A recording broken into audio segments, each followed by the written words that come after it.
Chapter 3, The Great Mission. Jimmy's dad stood in front of a giant screen. "Good morning, students and teachers." "Good morning, Mr. Murphy," we said back. "We are about to watch the history of our mission here to Percy's, what Hans Melman dubbed the Great Mission." Elaine gave out an audible groan next to me. It was a risky move in a school where all the teachers knew what you sounded like. My mother turned around and frowned at her. Elena gave her the most innocent smile back. "Shh," my mother said. I shrugged and slid down in my seat. My mother frowned at me too, but turned back around. Mr. Murphy had heard the complaint as well, but he held his hands up and nodded.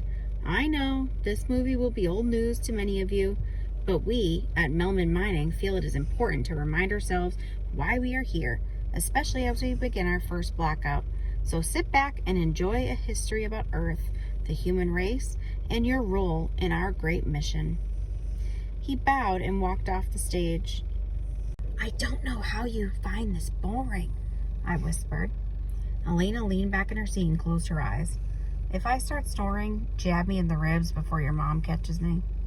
The lights dimmed. The grainy images of really old newscasts filled the screen. A serious-looking woman stared at the camera and smoked. "And before we go, one interesting little story from space. Scientists at the Lunar Observatory say they have discovered a large shadowy mass in the far reaches of our solar system." An image of distant stars twinkled as the woman continued. I was mesmerized. "Deep space telescopes have observed a wobble in the orbits of the outlying satellites and asteroids in the Kuiper Belt, the band of floating matter and asteroids that sits outside the main planets of the solar system. It might sound like a Hollywood movie, but scientists say whatever it is, it poses a mathematically insignificant chance of ever impacting the Earth." The image faded and was replaced by an image of children playing in a field of weaving grass. A man's voice spoke over the pictures. "Earth was as close to paradise as it had been since the beginning of mankind's reign on the planet. Technology had solved many of the problems humans had been dealing with for centuries. Clean energy had cleared up the skies. Terraforming, originally intended for space exploration, reclaimed farmland that had been gone fallow, rivers that had run dry. With food, water, and shelter for all, war practically vanished from the earth. Eden? Perhaps not, but it was a time of peace and plenty." I mouthed along to the words. Elena leaned in close and whispered to me, "Whoever wrote this should have been sent on a one-way trip to Jupiter." I ignored her. A series of images passed across the screen as the man described the wonders technology had brought to the world: solar energy, medical miracles, super-fast computers. Then dramatic music signaled a change in the story. "For centuries, miners had uncovered the minerals and nutrients that kept the whole system of civilization working smoothly. But resources are finite. Silicon, platinum, gold, silver, and titanium have been depleted. Crops failed. Technology failed. Earth was running out of the building blocks for life." I shuddered each time I heard that line. We'd learned in school how war had returned in the fight for dwindling resources, how close the human race had come to destroying itself. The screen now filled with a view of the solar system. And then fate intervened, although no one could have foreseen the silver lining that would accompany the storm clouds. There was a more modern news report. The newscaster's mouth was a thin line as she delivered her information. "We have breaking news. Scientists at the Global Observatory in Oslo say Earth is in the path of a massive asteroid. How big and how much time will it take to reach Earth? They have named it Perseus, after the ancient Greek god of destruction. We will have more details as they become available." The screen showed a rapid-fire series of images as the object emerged from the shadows into reflected sunlight. The closer it got, the more scientists could gauge its size and shape. Then, yet another news anchor appeared. "Scientists say Perseus is actually an enormous planetoid and is hurling toward Earth. Perseus doesn't need to directly strike the Earth to destroy everything. If it passes close enough, its gravitational pull could rip our atmosphere off like a sheet from a bed." The anchor ended the report by staring at the cameras in disbelief. The voiceover returned. The world was once again united.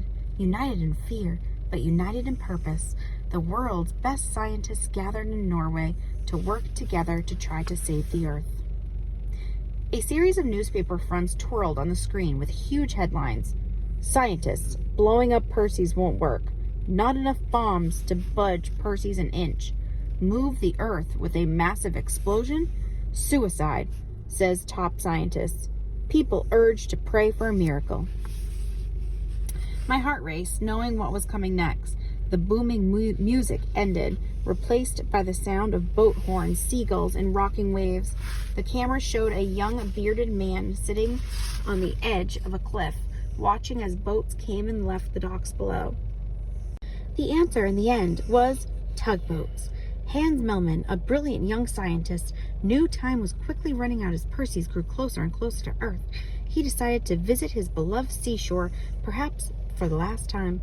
As he sat on the cliff's edge, he watched tugboats moving huge transport tankers into the port.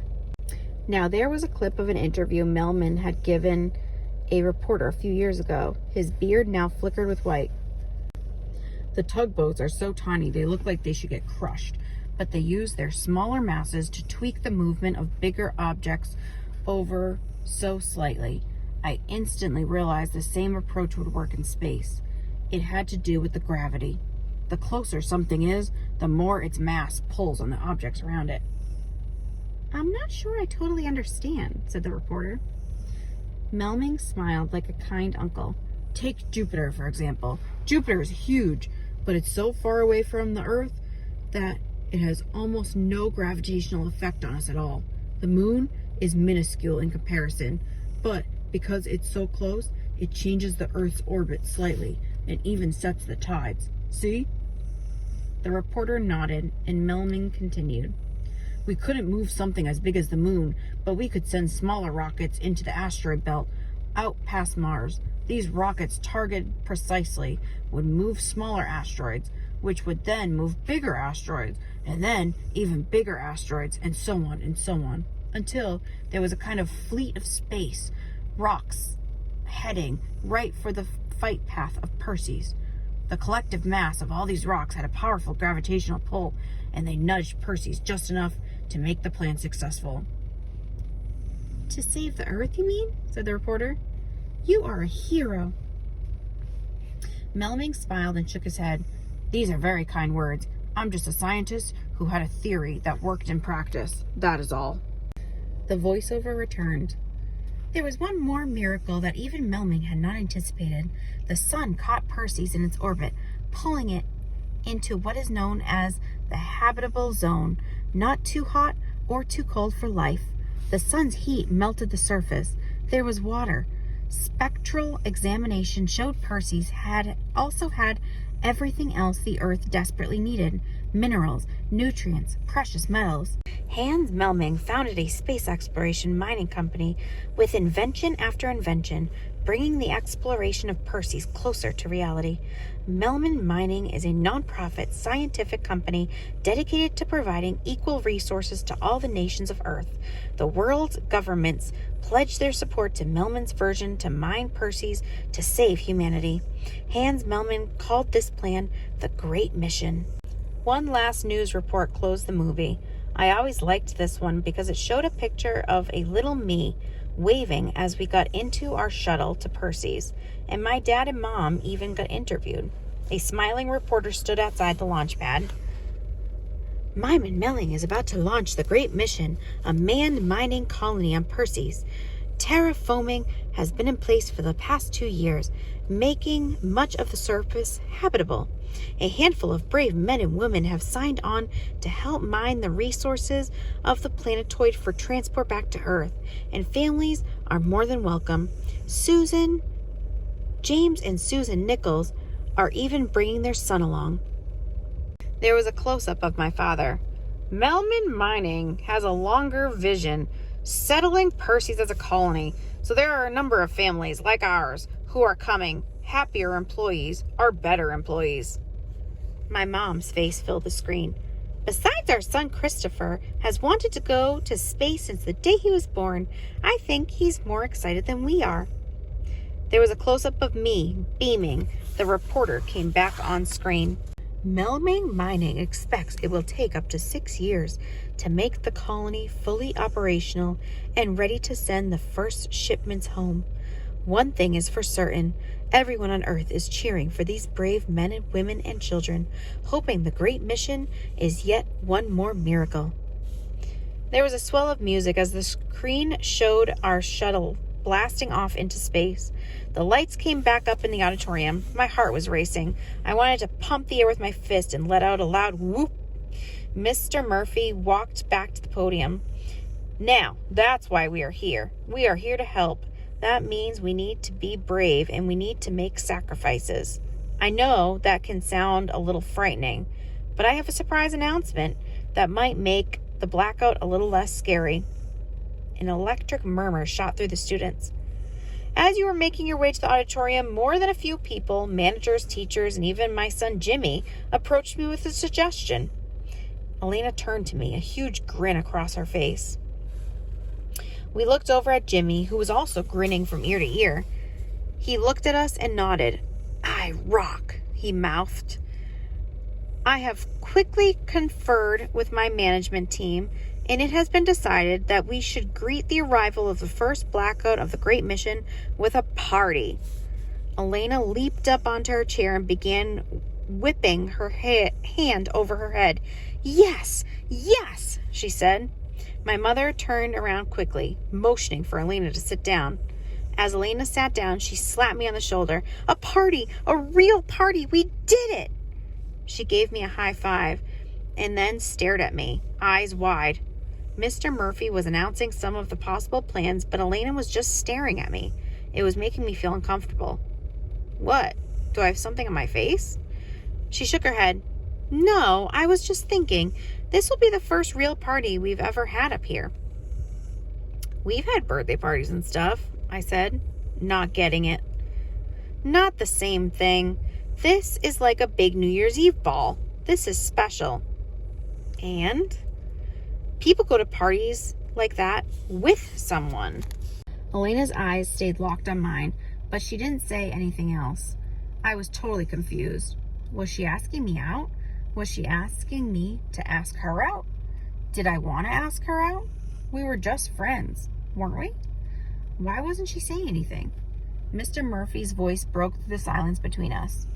"But it takes a little research to put on a perfect party, so we are giving you the rest of the school day to come up with some plans and suggestions for how to make this party, the Blackout Bash, the best party ever.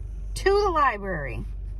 There was a cheer from the students as they and the teachers got up and headed for the doors. Finn, Alec, and the others all gave us thumbs up as they got out of their seats. Elena began to stand up, her smile fading. She lowered her eyes from mine. I stumbled around, trying to think of what to say. "I mean, we'll all be kind of going with everyone else in our class, won't we? Is that what you mean?" "Yeah," she said. I can't wait." Then she turned and joined the crowd. "Wait, Elena," I called. But Elena was now chatting with Maria and Mandeep about what music they were going to request. Then they were gone. I slumped back down in my seat. What the heck was going on? My mother walked up the aisle and smiled at me. "I'm glad I had such a great idea." She grinned, but didn't say anything.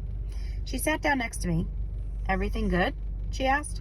I wanted to ask her for some advice, ask her what Elena might have been thinking, but when I looked at her, it just seemed too weird. "No, I'm good," I said, standing up. "It's going to be a great party." "I agree," she said. "You better remember to suggest the fireworks." We walked out of the auditorium together.